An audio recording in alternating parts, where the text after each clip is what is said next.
What's going on, everybody? Logan Stone here, and today I'm going to be making a video.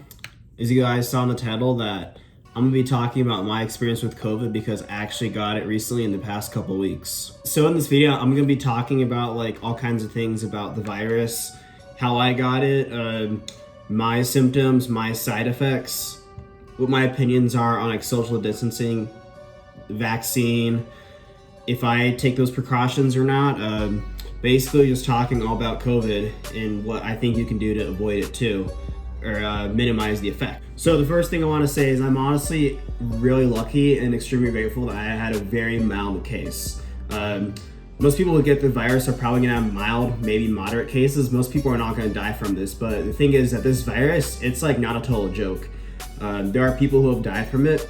I know people who have died from it. I know of people who have died from it. So it's not something to just be brushed aside if you get it. If you do get it, make sure you're okay before you go out again. But essentially, if you're wondering how I got it because one of my roommates went to a concert like 2.5 weeks ago where him and his girlfriend got exposed to the virus. And basically he came back, didn't know he had it, started showing symptoms. He got tested, he tested positive.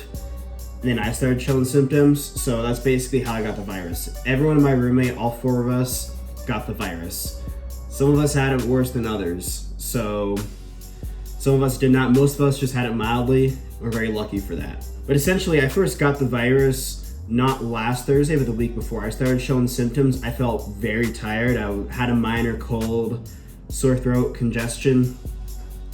But that passed in a few days, but I started showing other symptoms. That was when I got tested.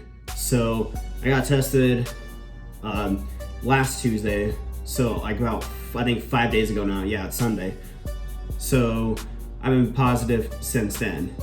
And the guideline is that you're supposed to isolate for 10 days after you show the symptoms. And it's been 24 hours since no fever and the symptoms are improving, which basically I'm in that situation right now. So I'm almost good to go out again, actually. My isolation is coming to an end very soon. The symptoms I've had, so like I said, the first one I had was I had a minor cold for a few days. I felt very, very fatigued.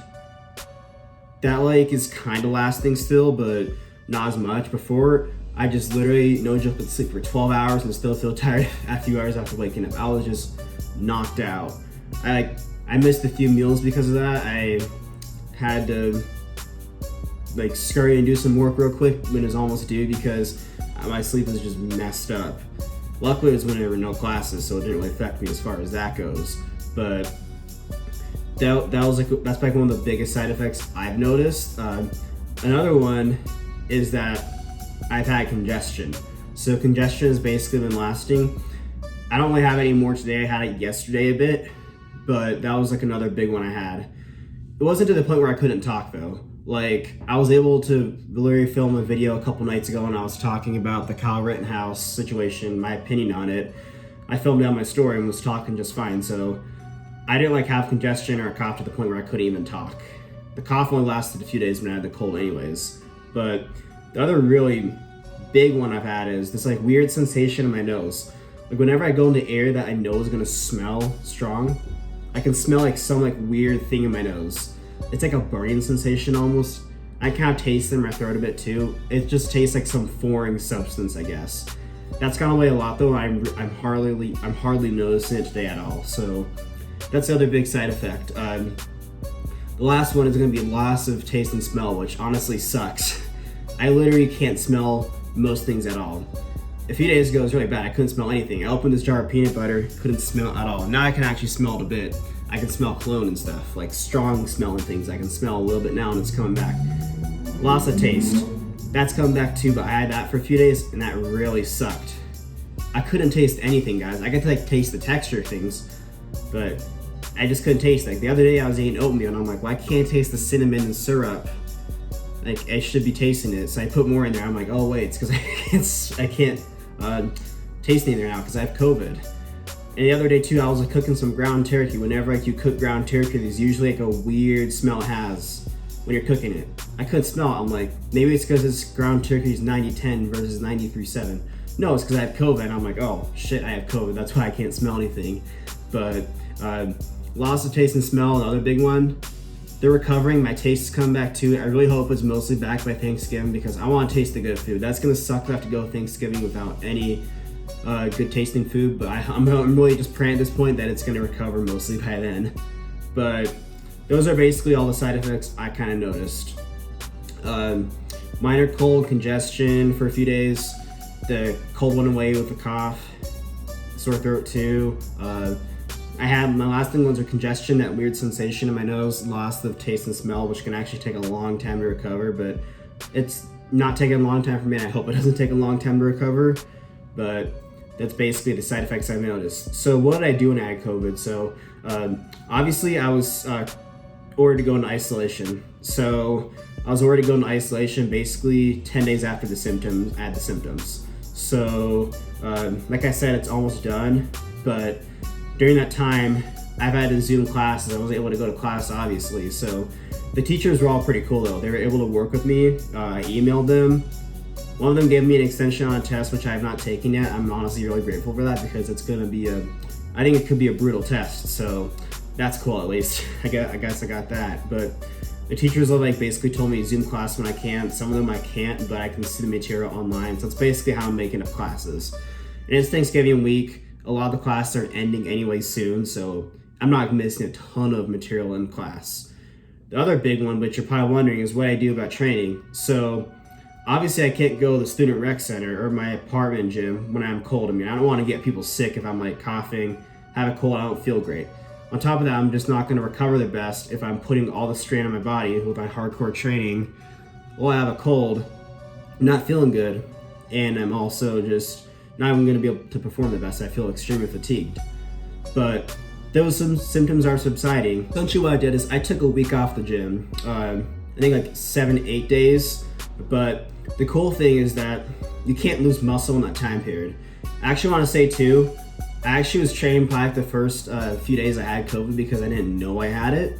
But I was spreading it, but that's basically how this thing spreads. People will get it and they don't know they have it. There's asymptomatic people, so the thing is you can't 100% prevent this virus from spreading. People are gonna get it, but do what you can to avoid it, right? So I I took a week off training, and honestly, it's not gonna be bad for me in the long run because you can't lose muscle in a week. I'm gonna make a video on this. I'm actually gonna be talking about how long it takes to lose muscle and strength, but usually about 2 weeks you can start losing some strength, just like due to like neurological patterns, like in a week or two. That comes back like instantly though once you start training again. But it takes about 3 weeks to start actually losing true muscle and strength.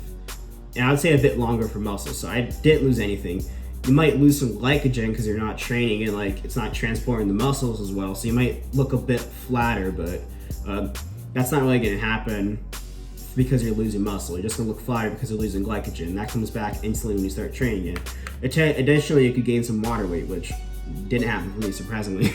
But if you're keeping your diet in check though, you're eating the same amount of calories, right amount of macros, calories, you're not gonna lose actual muscle and strength like in a week or two break. It takes a bit longer than that. So I basically I wasn't at the point where I had no appetite. There were some days, like the first couple days, I was so exhausted I went to sleep. I missed like a couple meals, but I made up those extra lost calories. But I was able to stick to my diet completely. I was able to eat the same kinds of foods. Obviously, I didn't want to eat some of the foods I ate before, but I was able to hit my macros still, eat most of the same stuff, get my micronutrients, fruits and vegetables in, which I say is important because it is. But I was able to do most of my dietary practices the same. So that didn't really affect it that much. Now, because of that, I'm not going to lose any muscle or real strength. So I should pretty much be back up to normal like in a week of training, making progress again. And additionally too, this break could have actually been good for me long term because it's actually recommended you take deloads or training breaks. Like it depends like what you're doing. For powerlifting, you want to take them more frequently, maybe like every 4 to 12 weeks, 4 to 16 weeks, based on like what kind of program you do and how hard it is. For bodybuilding, you can go a bit longer, usually like 12 to 20 weeks. But I was at the point where I almost needed a deload. So honestly, it's probably beneficial for me. My joints are going to be recovered. My nervous system is going to be recovered from all the hard training I do, the train to failure. So it's actually probably going to be good for me long term. In a couple of weeks, once I'm back to full normal training, I'm gonna feel great and making better progress than before had I not like taken a little break or deload. So this actually probably is not harmful long term. It's actually potentially beneficial, especially since I took care of my body, was still on point with my diet and supplementation and getting even more sleep than before. So that's basically how my training was affected, and luckily I'm gonna get to go back to the gym tomorrow because that's when I'm out of quarantine. I'm honestly super excited for that, guys. I really am. That break too. Another thing too about a deload or break from the gym is that like you kind of miss that fire, that feeling from training hard, and you're ready to go back and kill it. I have that mindset. I'm like ready to go back and crush these weights and get jacked. Anyways, that's basically what it was like for the gym. So now I'm gonna be talking about like if I'm vaccinated, if I think you should get the vaccine, if we should be social distancing, closing stuff down, wear masks, etc. So I want to say off the bat that I'm not vaccinated, and I'm not necessarily opposed to it if you want to get it though. The reason I'm not vaccinated is because I just think that it's smart. Like if like you're a person who's not high risk and you're most likely not going to die from the virus. Like I was mildly affected, like I said. Like I don't see a reason to put something that is just relatively new on the market. I think that if like you are high risk, it might be worth considering. But if you're a person who's low risk, I just think it's smart to wait for the vaccines and have some more research. Once the thing has more research on it, I'll definitely take it. I mean, I'm not opposed to it, like I said. If you want to do it, I think it's up to you. I mean, it's an individual choice you gotta make. But just knowing myself, knowing that I'm pretty low risk, and I obviously was based off what I just said. But to me, it was just like, you know what, it's not worth it to put something foreign that is just relatively new. I'll wait till there's more research, then I'll take it. That's just my thoughts on it.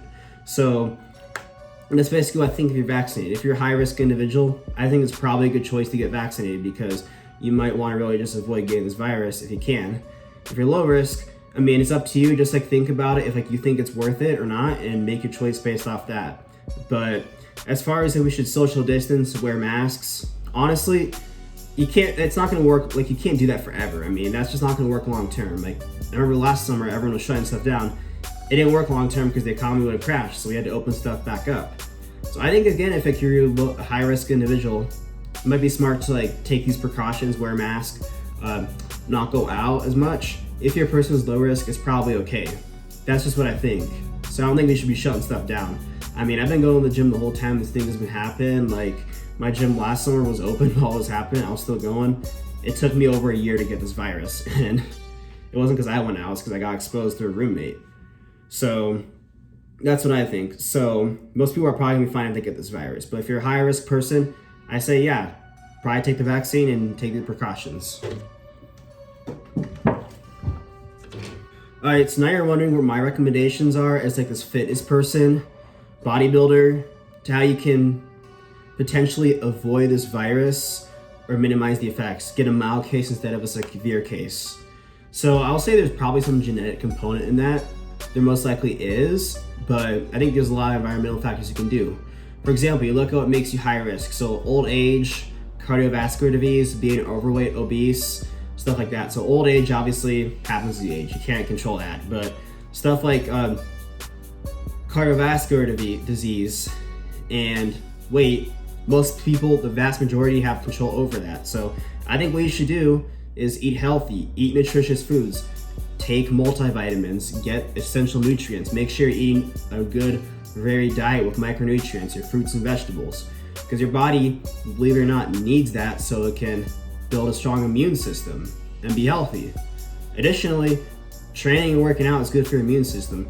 Your body gets used to the stress on it and helps build your immune system from that. So I recommend you work out. That's probably the reason why I was able to cover so fast, because I probably have a strong immune system from all the hardcore training I do and all the eating healthy I do. Another thing too is being a healthy body fat percentage. If your person is obese, has cardiovascular diseases, because you're really fat, you're more likely to get affected by this. So I recommend getting down to a healthy body fat percentage. I'm just gonna throw some numbers up. I'm also gonna make another video on this too. But if you're a guy, roughly about like 10 to 20% is a pretty good healthy range to be in. If you should add about like 8% to those figures if you're a girl. As you get older, these figures are also gonna get higher. but that's just my basic summary on it. So the next thing you can do too is start sleeping enough. Sleeping enough is essential for having a strong immune system. Sleeping is good for building your immune system, so definitely sleep enough too. That's one I struggle with sometimes, but that's what you should do optimally. Last one, which I'm not going to talk about too much. I'm also going to make another video on this. There's not like much strong evidence, but apparently cold water is good for building your immune system. So cold showers apparently make your immune system stronger. So I don't know. Honestly, even if it doesn't, I still say take them because they make you a beast.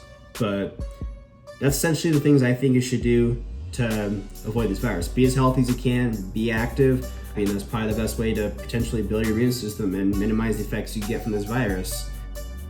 If you're on your advice to say take the vaccine for it, I'll be honest too, I don't really know how effective this thing is because I know people who've gotten it. One of my roommates who actually got the virus the worst had the vaccine. So I don't really know how effective it is in preventing, but if you think it's good for you, it can help you prevent it, then take it. But essentially that's all for today, guys. This is my experience with COVID. Basically I had a mild case, wasn't that affected. I got it from my roommates, had it for like 10 days. Had to take a little break from the gym, which won't affect me. It might be good for me long term, and my classes I had to like Zoom or get material online, but that won't affect my grades really. And basically avoid being healthy, be active, eat good, get good sleep, be healthy, body fat percentage. If you think it's good for you to take the vaccine, it'll help you prevent it, then take the vaccine too. It's your choice. But that's all for today, guys. Thank you so much for watching. Please like, share, and subscribe. Share this to someone that has COVID. Watch it, share it to your friends if they're wondering what COVID's like. But that's all for today, guys. Thank you so much for watching. Please like, share, and subscribe. And I'll see y'all in the next video.